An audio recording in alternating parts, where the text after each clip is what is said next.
Hello guys, this is Ayush and we'll begin with the part 2 of the video on Bezout'S Theorem. Okay, so let me repeat the theorem.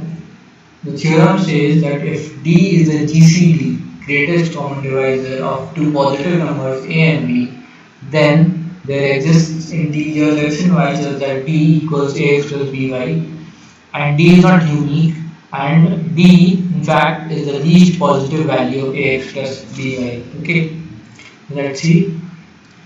See, by successive application of division algorithm to numbers a and b.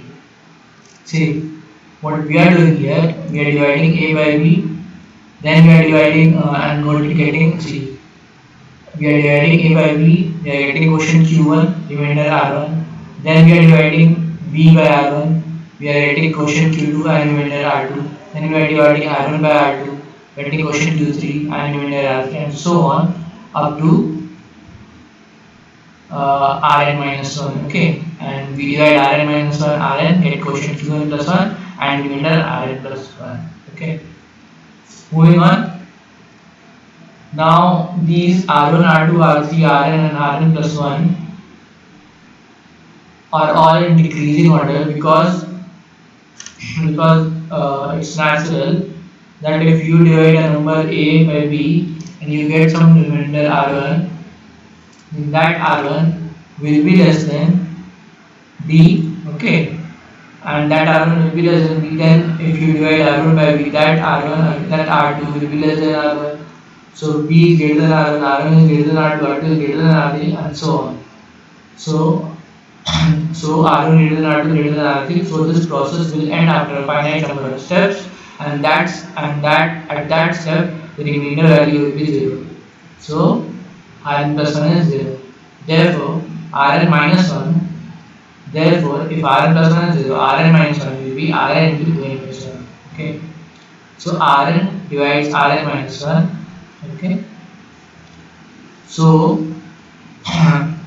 the GCD of Rn minus 1 and Rn will be Rn. Why? See, if you have two numbers A and B and A divides B, then the GCD of A and B will be A. Okay. Why? Because the GCD cannot be greater than any of the two numbers. It has to be less than or equal to. And if one of the numbers divides the other, then the smaller of the two numbers will become the GCD. It's a proper logic and common sense also. Okay.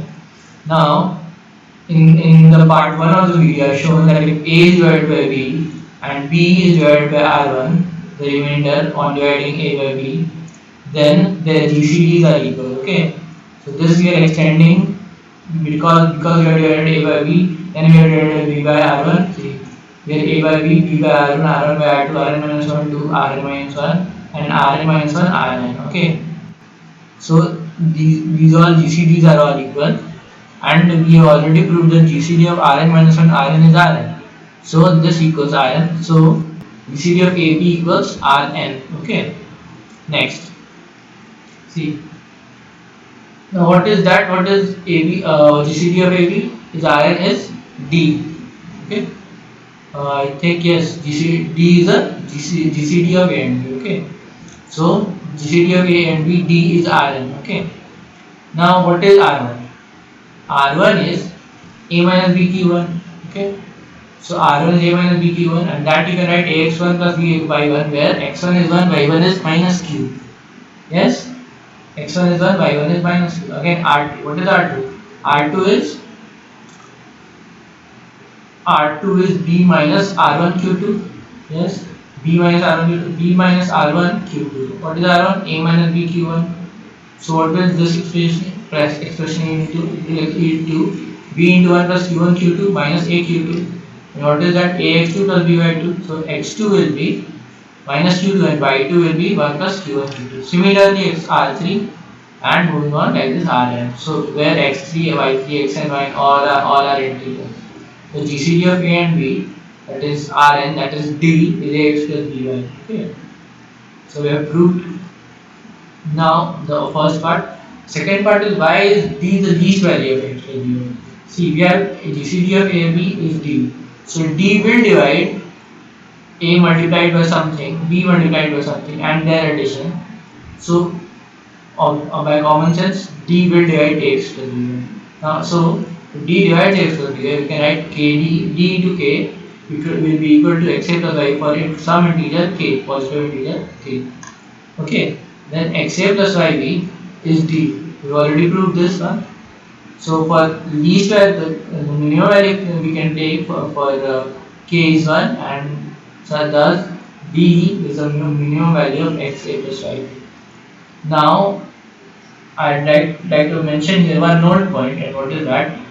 See, the node point is if GCD of AB does not divide C in the equation A plus B by equal to C, then there are no integral solutions for X and Y. Why? See, if suppose we take an example, we take an equation 3x minus 9y equal to 10. What is the GCD of A and B? GCD of 3 and 9? 3, yes, plus minus 3, and that does not divide 10. Okay, so but 10 contains only 5 and 2, and 3 into if you take 3 common here, then 3 into x minus 3y. So x minus 3y is also an integer, 3 is also an integer. So you cannot cancel out 3, and 10 is not contained in 3. So this equation has no solutions in integers because 3 does not divide 10. So hope you like the video. Please share, like, subscribe, and do press the bell icon. Thank you very much.